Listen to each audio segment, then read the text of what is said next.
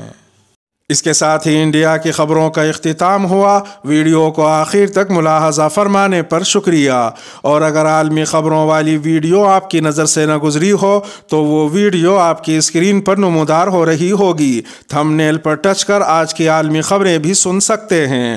اپنے میزبان راہی حجازی کو اب دیجیے اجازت، سلامتی ہو آپ پر جہاں بھی آپ ہوں۔